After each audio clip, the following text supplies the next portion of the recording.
Over the past 6 weeks, I have signed nearly 100 executive orders and taken more than 400 executive actions, a record, to restore common sense, safety, optimism, and wealth all across our wonderful land. The people elected me to do the job, and I'm doing it. In fact, it has been stated by many that the first month of our presidency, it's our presidency, is the most successful in the history of our nation. And what makes it even more impressive is that, do you know who number 2 is? George Washington. How about that? How about that? I don't know about that list, but we'll take it.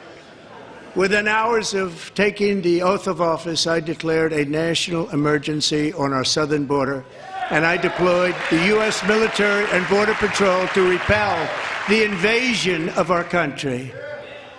And what a job they've done.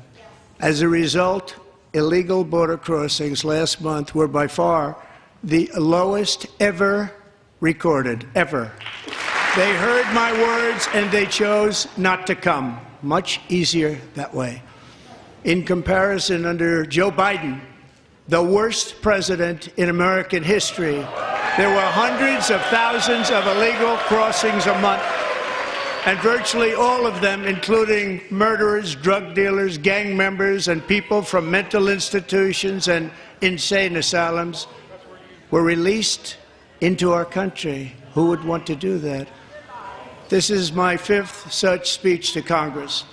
And once again, I look at the Democrats in front of me, and I realize there is absolutely nothing I can say to make them happy or to make them stand or smile or applaud. Nothing I can do. I could find a cure to the most devastating disease, a disease that would wipe out entire nations, or announce the answers to the greatest economy in history, or the stoppage of crime to the lowest levels ever recorded. And these people sitting right here will not clap, will not stand, and certainly will not cheer for these astronomical achievements. They won't do it, no matter what. Five times I've been up here. It's very sad, and it just shouldn't be this way. So Democrats sitting before me, for just this one night, why not join us in celebrating so many incredible wins for America? For the good of our nation, let's work together and let's truly make America great again. Every day my administration is fighting to deliver the change America needs to bring a future that America deserves, and we're doing it. This is a time for big dreams and bold action. Upon taking office, I imposed an immediate freeze on all federal hiring, a freeze on all new federal regulations, and a freeze on all foreign aid. I terminated the ridiculous Green New Scam. I withdrew from the unfair Paris Climate Accord, which was costing us trillions of dollars that other countries were not paying. I withdrew from the corrupt World Health Organization. And I also withdrew from the anti-American UN Human Rights Council. We ended all of Biden's environmental restrictions that were making our country far less safe and totally unaffordable. And importantly, we ended the last administration's insane electric vehicle mandate, saving our auto workers and companies from economic destruction. To unshackle our economy, I have directed that for every 1 new regulation, 10 old regulations must be eliminated, just like I did in my very successful first term. And in that first term, we set records on ending unnecessary rules and regulations like no other president had done before. We ordered all federal workers to return to the office. They will either show up for work in person or be removed from their job. And we've ended weaponized government where, as an example, a sitting president is allowed to viciously prosecute his political opponent, like me, How did that work out? Not too good. Not too good. And I have stopped all government censorship and brought back free speech in America. It's back. And 2 days ago, I signed an order making English the official language of the United States of America. I renamed the Gulf of Mexico the Gulf of America. Likewise, I renamed, for a great president, William McKinley, Mount McKinley again. Beautiful Alaska. We love Alaska. We've ended the tyranny of so-called diversity, equity, and inclusion policies all across the entire federal government and indeed the private sector and our military. And our country will be woke no longer.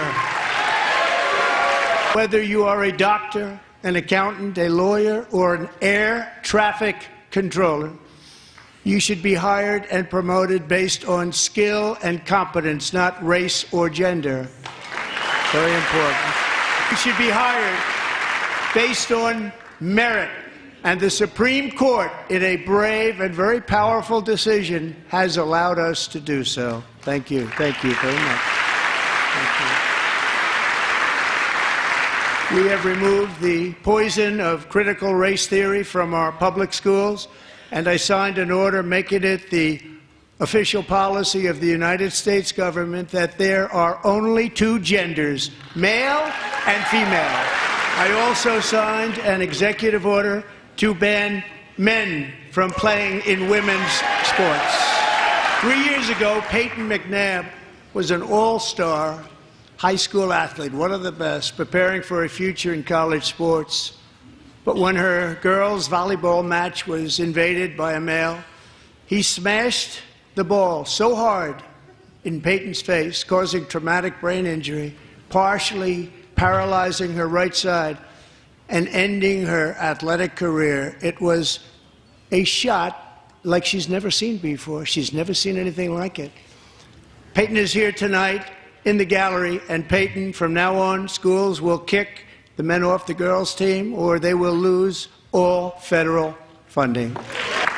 And if you really want to see numbers, just take a look at what happened in the women's boxing, weightlifting, track and field, swimming, or cycling, where a male recently finished a long-distance race 5 hours and 14 minutes ahead of a woman for a new record by 5 hours. Broke the record by 5 hours. It's demeaning for women, and it's very bad for our country. We're not going to put up with it any longer. What I have just described is only a small fraction of the common sense revolution that is now, because of us, sweeping the entire world. Common sense has become a common theme, and we will never go back. Never. Never going to let that happen. Among my very highest priorities is to rescue our economy and get dramatic and immediate relief to working families. As you know, we inherited from the last administration an economic catastrophe and an inflation nightmare. Their policies drove up energy prices, pushed up grocery costs, and drove the necessities of life out of reach for millions and millions of Americans. They've never had anything like it. We suffered the worst inflation in 48 years, but perhaps even in the history of our country. They're not sure. As president, I'm fighting every day to reverse this damage and make America affordable again. Joe Biden especially let the price of eggs get out of control. The egg price is out of control. And we're working hard to get it back down. Secretary, do a good job on that. You inherited a total mess from the previous administration. Do a good job. A major focus of our fight to defeat inflation is rapidly reducing the cost of energy. The previous administration cut the number of new oil and gas leases by 95%, slowed pipeline construction to a halt, and closed more than 100 100 power plants. We are opening up many of those power plants right now. And frankly, we have never seen anything like it. That's why on my first day in office, I declared a national energy emergency.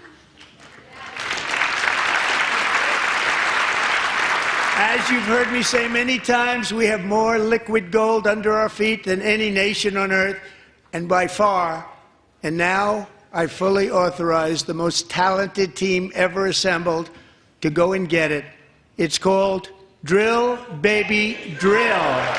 My administration is also working on a gigantic natural gas pipeline in Alaska, among the largest in the world, where Japan, South Korea, and other nations want to be our partner with investments of trillions of dollars each. There's never been anything like that one.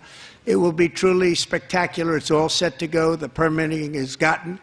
And later this week, I will also take historic action to dramatically expand production of critical minerals and rare earths here in the USA. To further combat inflation, we will not only be reducing the cost of energy, but will be ending the flagrant waste of taxpayer dollars.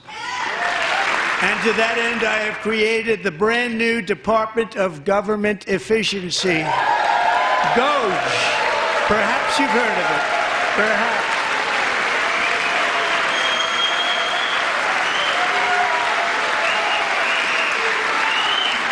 Which is headed by Elon Musk, who is in the gallery tonight.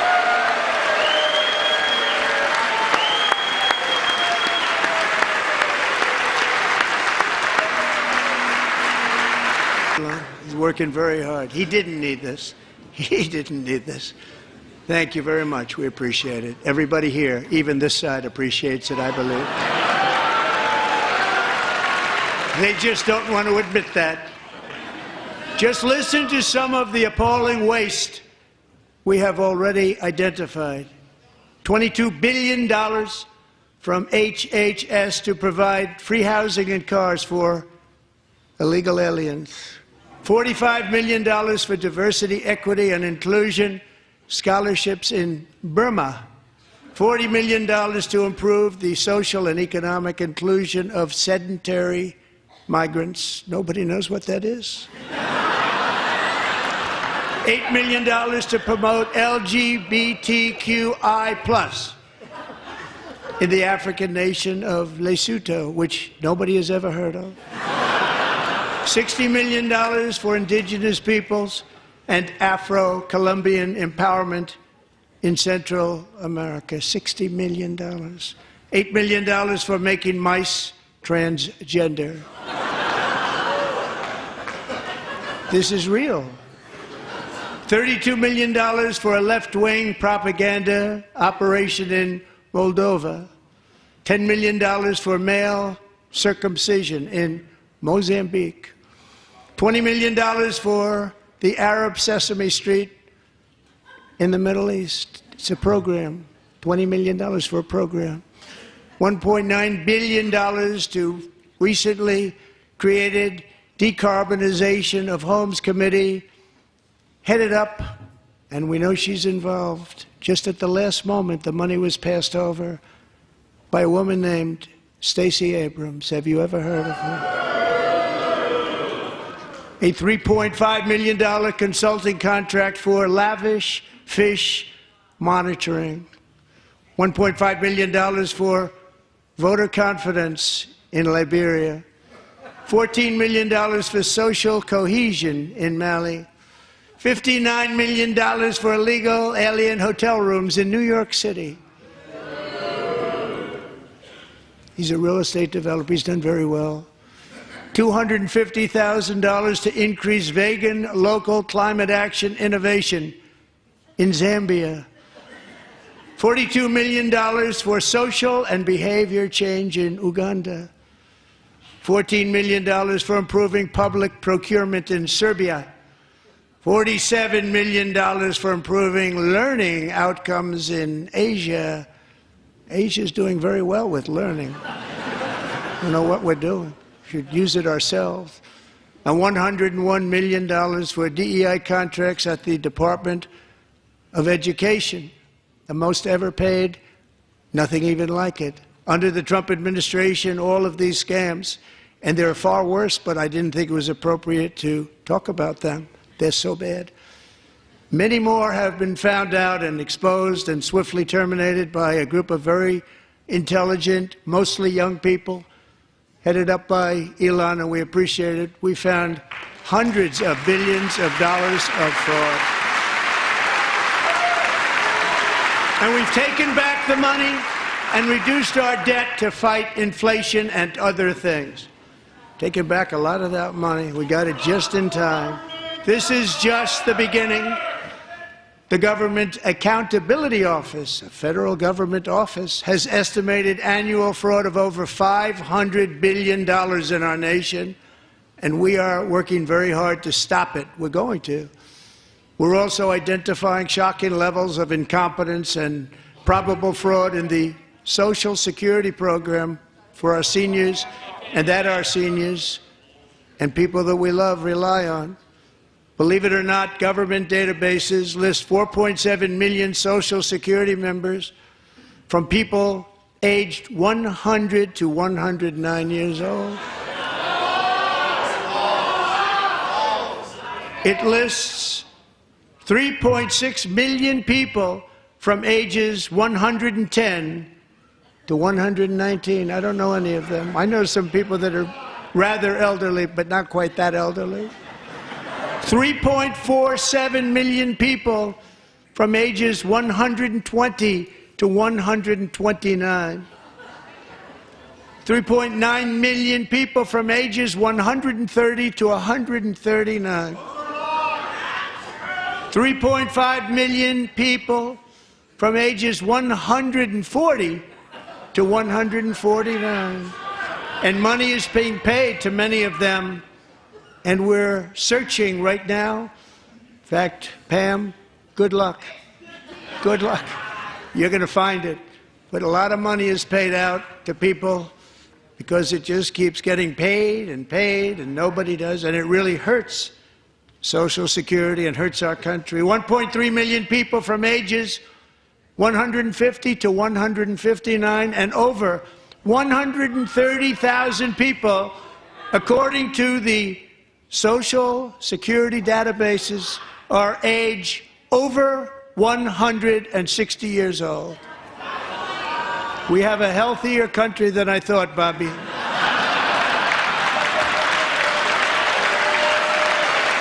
Including, to finish, 1,039 people between the ages of 220 and 229.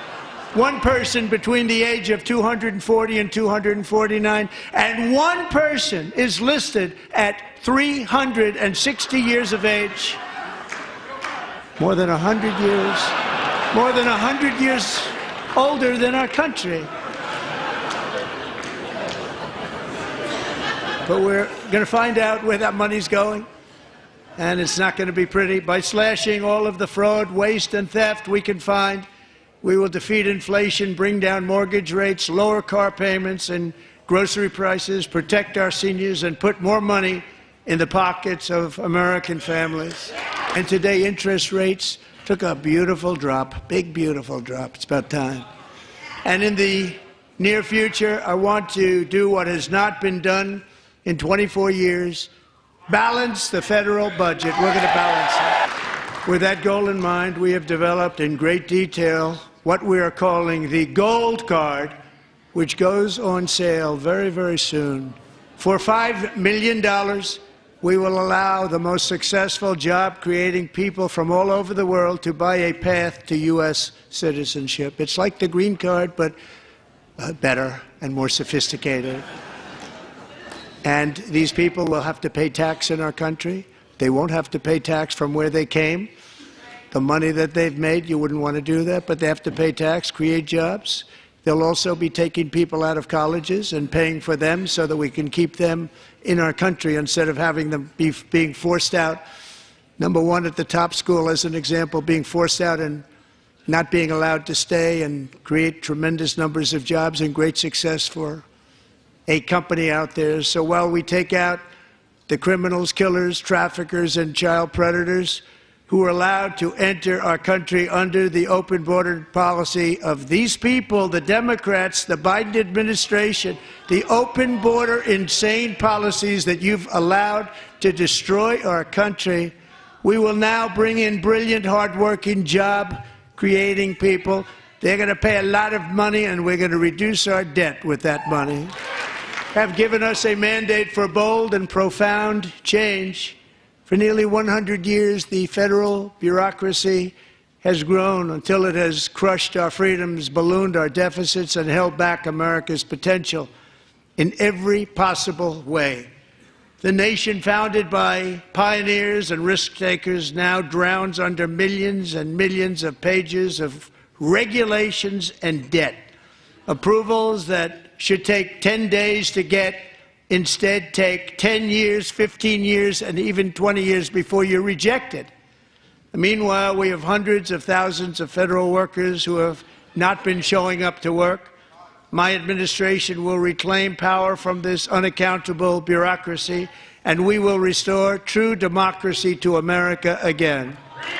And any federal bureaucrat who resists this change will be removed from office immediately. Because we are draining the swamp. It's very simple. And the days of rule by unelected bureaucrats are over. And the next phase of our plan to deliver the greatest economy in history is for this Congress to pass tax cuts for everybody. They're in there. They're waiting for you to vote. And I'm sure that the people on my right, I don't mean the Republican right, but my right here, I'm sure you're going to vote for those tax cuts, because otherwise I don't believe the people will ever vote you into office. So I'm doing you a big favor by telling you that. But I know this group is going to be voting for the tax. It's a very, very big part of our plan. We had tremendous success in our first term with it. A very big part of our plan. We're seeking permanent income tax cuts all across the board. And to get urgently needed relief to Americans hit especially hard by inflation, I'm calling for no tax on tips, no tax on overtime, and no tax on Social Security benefits for our great seniors. And I also want to make interest payments on car loans tax deductible, but only if the car is made in America. And by the way, we're going to have growth in the auto industry like nobody's ever seen. Plants are opening up all over the place. Deals are being made. Never seen. That's a combination of the election win and tariffs. It's a beautiful word, isn't it? That, along with our other policies, will allow our auto industry to absolutely boom. It's going to boom. Spoke to the majors today, all three, the top people, and they're so excited. In fact, already numerous car companies have announced that they will be building massive automobile plants in America, with Honda just announcing a new plant in Indiana, one of the largest anywhere in the world.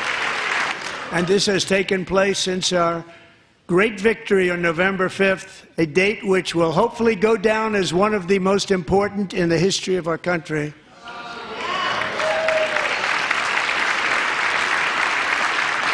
In addition, as part of our tax cuts, we want to cut taxes on domestic production and all manufacturing. And just as we did before, we will provide 100% expensing. It will be retroactive to January 20th, 2025.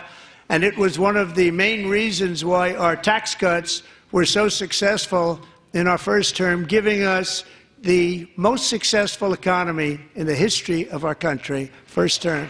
We had a great first term. If you don't make your product in America, however, under the Trump administration, you will pay a tariff, and in some cases, a rather large one. Other countries have used tariffs against us for decades, and now it's our turn to start using them against those other countries. On average, the European Union, China, Brazil, India, Mexico and Canada, have you heard of them? And countless other nations charge us tremendously higher tariffs than we charge them. It's very unfair. India charges us auto tariffs higher than 100%. China's average tariff on our products is twice what we charge them. And South Korea's average tariff is 4 times higher. Think of that, 4 times higher.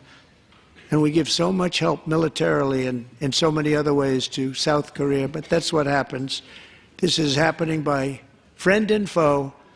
This system is not fair to the United States and never was, and so on April 2nd, I wanted to make it April 1st, but I didn't want to be accused of April Fool's Day. That's not, just one day cost us a lot of money. But we're going to do it in April. I'm a very superstitious person.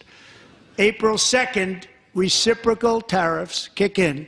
And whatever they tariff us, other countries, we will tariff them. That's reciprocal, back and forth. Whatever they tax us, we will tax them. If they do non-monetary tariffs to keep us out of their market, then we will do non-monetary barriers to keep them out of our market. There's a lot of that, too. They don't even allow us in their market. We will take in trillions and trillions of dollars and create jobs like we have never seen before. I did it with China and I did it with others, and the Biden administration couldn't do anything about it because there was so much money they couldn't do anything about it. We have been ripped off for decades by nearly every country on earth, and we will not let that happen any longer. Much has been said over the last 3 months about Mexico and Canada. But we have very large deficits with both of them, but even more importantly, they've allowed fentanyl to come into our country at levels never seen before, killing hundreds of thousands of our citizens and many very young, beautiful people, destroying families. Nobody's ever seen anything like it. They are, in effect, receiving subsidies of hundreds of billions of dollars. We pay subsidies to Canada and to Mexico of hundreds of billions of dollars, and the United States will not be doing that any longer. We're not going to do it any longer.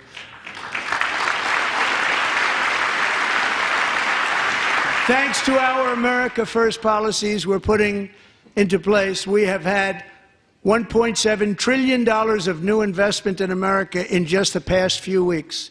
The combination of the election and our economic policies that people of SoftBank, one of the most brilliant anywhere in the world, announced a $200 billion investment. OpenAI and Oracle, Larry Ellison, announced $500 billion investment, which they wouldn't have done if Kamala had won. Apple announced $500 billion investment. Tim Cook called me. He said, I cannot spend it fast enough. It's going to be much higher than that, I believe. They'll be building their plants here instead of in China. And just yesterday, Taiwan Semiconductor, the biggest in the world, most powerful in the world, has a tremendous amount, 97% of the market, announced a $165 billion investment to build the most powerful chips on earth right here in the USA. Not giving them any money. Your CHIPS Act is a horrible, horrible thing. We give hundreds of billions of dollars, and it doesn't mean a thing. They take our money and they don't spend it. All that meant to them, we're giving them no money. All that was important to them was they didn't want to pay the tariffs, so they came and they're building, and many other companies are coming. We don't have to give them money. We just want to protect our businesses and our people. And they will come because they won't have to pay tariffs if they build in America. So it's very amazing. You should get rid of the CHIP Act, and whatever's left over, Mr. Speaker, you should use it to reduce debt or any other reason you want to. Our new trade policy will also be great for the American farmer. I love the farmer.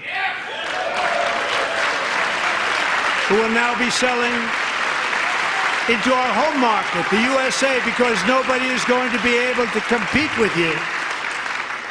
Because those goods that come in from other countries and companies, they're really in a bad position in so many different ways. They're uninspected. They may be very dirty and disgusting, and they come in and they pour in, and they hurt our American farmers. The tariffs will go-on agricultural product coming into America, and our farmers, starting on April 2nd, it may be a little bit of an adjustment period.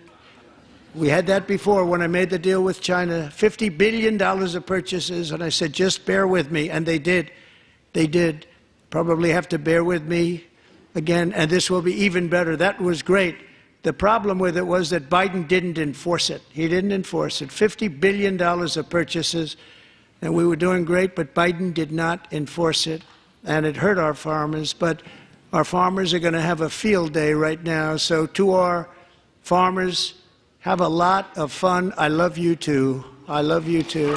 And I have also imposed a 25% tariff on foreign aluminum, copper, lumber, and steel, because if we don't have, as an example, steel and lots of other things, we don't have a military, and frankly, we just won't have a country very long.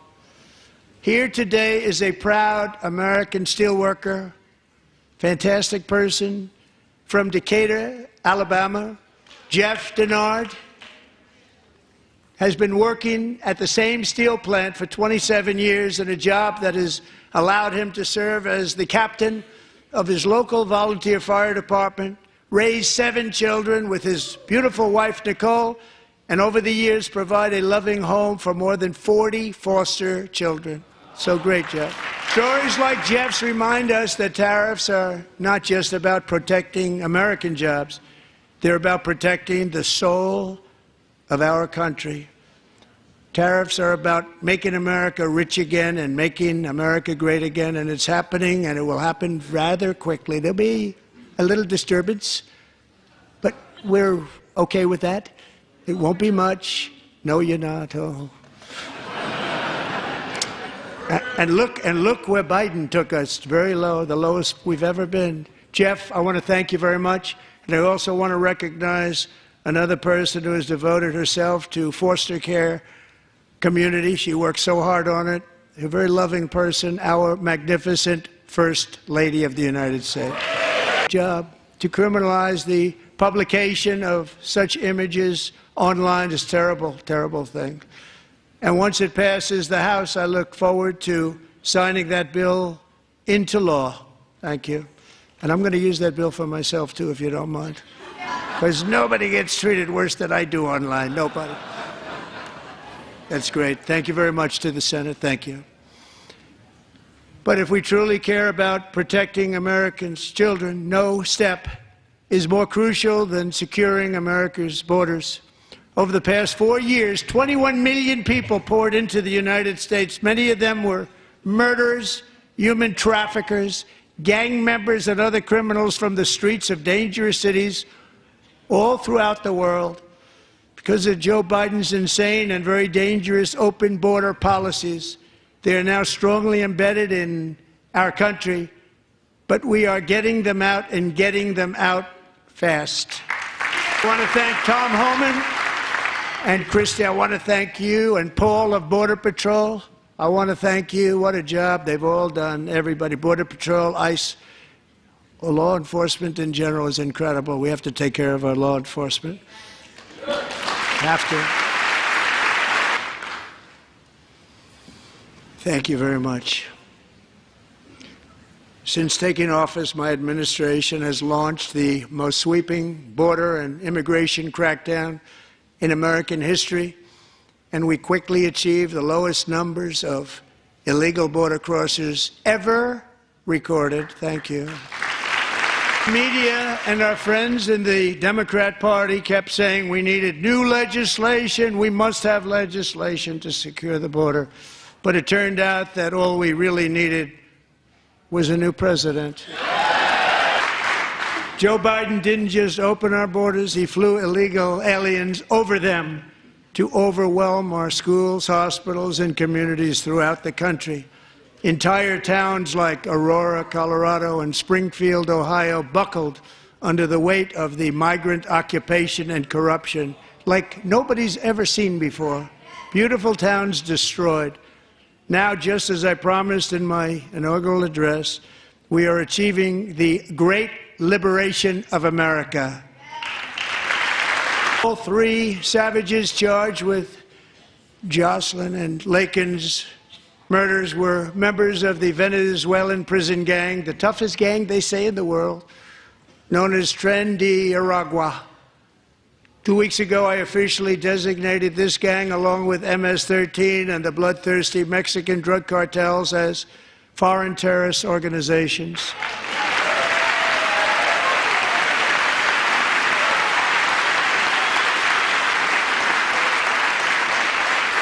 They are now officially in the same category as ISIS, and that's not good for them.